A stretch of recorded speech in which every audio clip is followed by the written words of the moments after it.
लाख की बात में सबसे पहले बात करेंगे पश्चिम बंगाल की, जहां पर आज एक तरफ चुनावी प्रचार हुआ, वहीं दूसरी तरफ धरना पॉलिटिक्स भी नजर आई।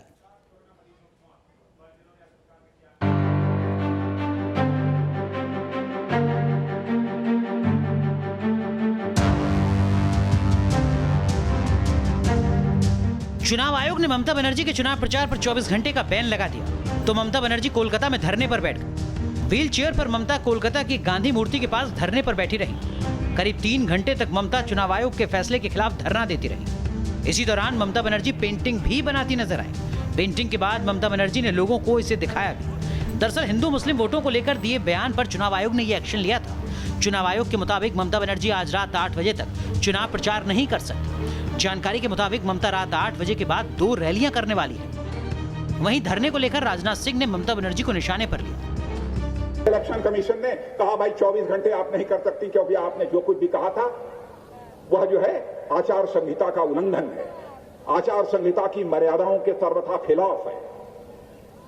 अब इलेक्शन कमीशन के खिलाफ आप लड़ रही हैं।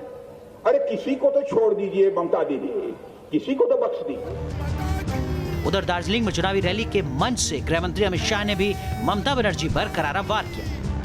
उत्तर बंगाल के अंदर भारतीय जनता पार्टी की सरकार बन रही, दीदी अब रोक नहीं सकती। 200 से ज्यादा सीटों के साथ सरकार बन रही। न सिर्फ ममता बल्कि चुनाव आयोग ने बंगाल बीजेपी अध्यक्ष दिलीप घोष को भी नोटिस दिया है। इसके साथ ही चुनाव आयोग ने बीजेपी उम्मीदवार राहुल सिन्हा के चुनाव प्रचार पर 48 घंटे की रोक लगाई है। Team news nation. चलिए अब आपको तस्वीरें दिखाते हैं पश्चिम बंगाल के पूर्वी वर्धमान की, जहां बीजेपी नेता दिलीप घोष के रोड शो के दौरान जमकर हंगामा हुआ। टीएमसी समर्थकों ने नारेबाजी की। इसके बाद बीजेपी और टीएमसी समर्थकों ने एक दूसरे पर हमला कर दिया। दोनों तरफ से जमकर ईंट और पत्थर चले। यह हंगामा रसिकपुर में हुआ है। हालांकि पुलिस ने मामले को किसी तरीके से शांत करवाने की कोशिश की है। दरअसल में नारेबाजी टीएमसी के कार्यकर्ता यहां पर कर रहे थे और उसके बाद लगातार तनाव बढ़ता चला गया। जरा सोचिए, दुकानदार समोसे पर डिस्काउंट ना दे तो सामने वाला 50 लाख की फिरौती मांग ले। सुनकर थोड़ा अजीब लगता है, लेकिन ऐसा ही हुआ है दिल्ली से सटे गुरुग्राम में।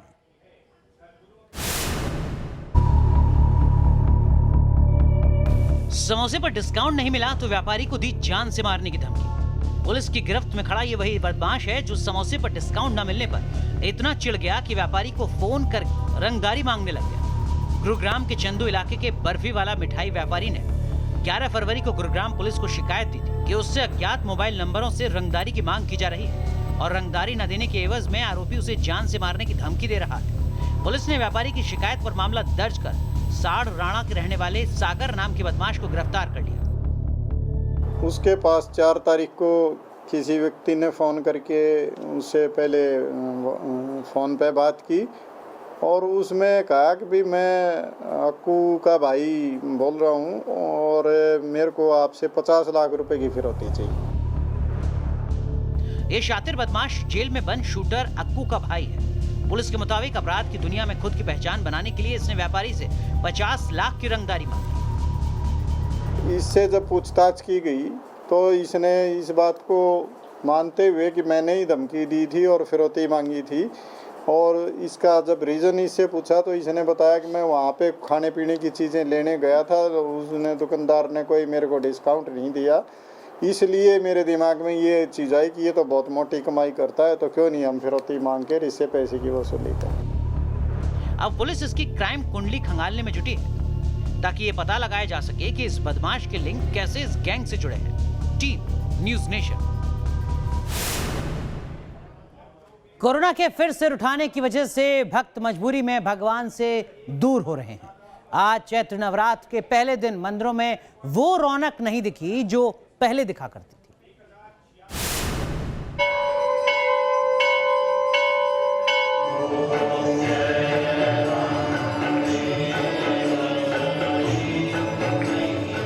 चैत्र नवरात्र का पहला दिन और माता के मंदिर से दूरी साधते भक्त। दिल्ली में कोरोना का संकट आस्था पर भारी दिखाई दे रहा है।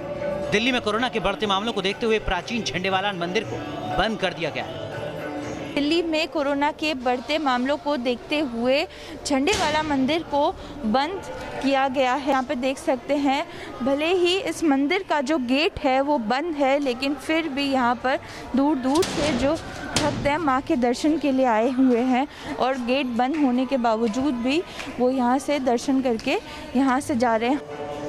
नवरात्र के पहले दिन आगरा के चामुंडा देवी मंदिर में श्रद्धालुओं की वैसी भीड़ नजर नहीं आई जैसी पहले हुआ करती। मैं आगरा के प्राचीन चामुंडा देवी मंदिर परिसर में खड़ा हूं और यहां की आपको तस्वीर दिखाता हूं कि आप जब गेट की तरफ देखेंगे तो नज़ारा आपको दिखाई देगा कि मंदिर के बाहर तक आधा किलोमीटर का ये लंबा सफ़र होता है और इस मंदिर के बाहर परिसर तक बिल्कुल सुनसान है, एक भी भक्त आपको नज़र नहीं आ रहा होगा। कोरोना का खौफ इस तरीके से दिखाई दे रहा है मंदिरों में कि भक्त जो हैं वो इक्का दुक्का भक्त भी अंदर आ रहे हैं और यहाँ पर दर्शनों के लिए पहुँच रहे हैं। वहीं लखनऊ के मंदिरों में भी सन्नाटा पसरा दिया।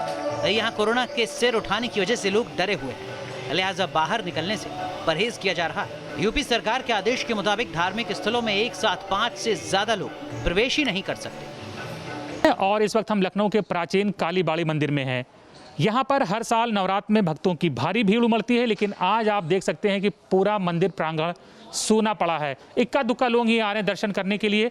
वजह सिर्फ यही है कि कोविड का खतरा लखनऊ में लगातार बढ़ता जा रहा है। अब दर्शन करने मिलने हैं, बस आज तो बिल्कुल ही सन्नाटा माता रानी कर दी अपने। भीड़ रहती थी पहले कि यहाँ पे दर्शन करने को आदमी तरस जाते थे। वहीं मध्य प्रदेश की संस्कार राजधानी जबलपुर में भी तमाम मंदिरों में सुबह से ही पूजा का दौर चला, लेकिन प्रशासन की सख्ती की वजह से रौनक नहीं नजर आई। प्रशासन के निर्देश पर मंदिरों ने ऑनलाइन दर्शन का इंतजाम किया है। जो मुख्य माता जी के मंदिर हैं उनमें कैमरा लगा के उसका लाइव टेलीकास्ट का लिंक जो है हम हमारे जो NIC का पेज है उस पर हम दे रहे हैं और उसको पब्लिक डोमेन में भी हम लोग ला रहे हैं ताकि लोग घर बैठे मंदिर में दर्शन कर पाएँ। कटरा के माता वैष्णो देवी मंदिर में भी भक्तों का वैसा हुजूम नहीं दिख रहा जैसा पहले दिखता था। हालांकि यहां आए श्रद्धालुओं से कोरोना गाइडलाइन का पूरी तरह से पालन करवाया जा रहा है। देश भर में आज से नवरात्र शुरू हो गए हैं और कटरा माता वैष्णो देवी के दरबार में खास तौर पर कोविड गाइडलाइंस को यहां पर पूरी तरह से फॉलो किया जा रहा है। आप देख सकते हैं कि जहां से यात्रा शुरू होती है वहां से सैनिटाइजर जो है वो यहां पर रखा गया है। ये जितने भी लोग यहां पर आ रहे हैं उनके पास यहां पर कोविड टेस्ट जो है वो यहां पर होना कंपलसरी है। वीडियो जर्नलिस्ट एजाज अहमद के साथ शाहनवाज खान, न्यूज नेशन, कटरा। चैत्र नवरात्र की शुरुआत के साथ ही आज से हिंदू नववर्ष भी शुरू हो गया है। देश के अलग अलग हिस्सों में इस पावन दिन को अलग अलग तरीके और नाम से सेलिब्रेट किया जाता है।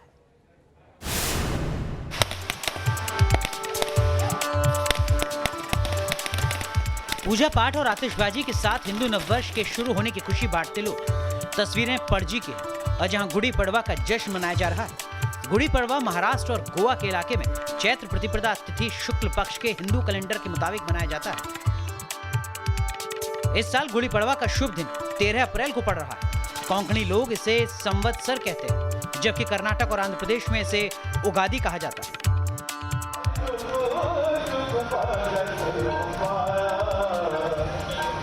आज के दिन से विक्रम संवत 2078 के शुरू होने की खुशी पंजाब और हरियाणा में वैसाखी के नाम से मनाई जा रही है। गुरुद्वारों में रौनक दिख रही है। असम में इस दिन को बिहू और केरल में इसे विशु के नाम से जाना जाता है। इसके अलावा कश्मीरी हिंदू आज चैत्र प्रतिपदा तिथि शुक्ल पक्ष के हिंदू कैलेंडर के मुताबिक नवरेह बना रहे हैं। मणिपुर में इस दिन को सजीबू चेयरा ओबा सेलिब्रेट कर रहे हैं। तमिलनाडु में मेष संक्रांति को पुथांदू के नाम से जाना जाता है। इसके अलावा बिहार में इसे सतुवानी, पश्चिम बंगाल में पोइला वैसाख के नाम से मनाया जाता है। इसके साथ ही ओडिशा में इसे पना संक्रांति कहा जाता है। वहीं सिंधी समाज 14 अप्रैल को झूलेलाल जयंती चेटी चंड के नाम से मनाएगा। ये पूरा हफ्ता त्योहारों की रौनक से गुलजार रहने वाला है। कल से रमजान के पाक महीने की शुरुआत भी हो रही है। Team news nation. अब बात रूस के एक शहर की, जहां यूरी गागरिन के ऐतिहासिक उड़ान का जश्न मनाया गया। ड्रोन के जरिए हुए इस कार्यक्रम का वीडियो पूरी दुनिया में वायरल हो रहा है।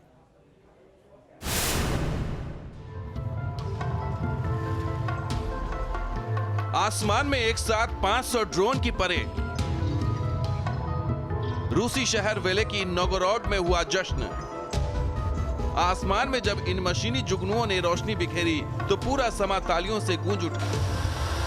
500 ड्रोन की ये शानदार परेड यूरी गागरिन की ऐतिहासिक उड़ान की याद में कराई गई।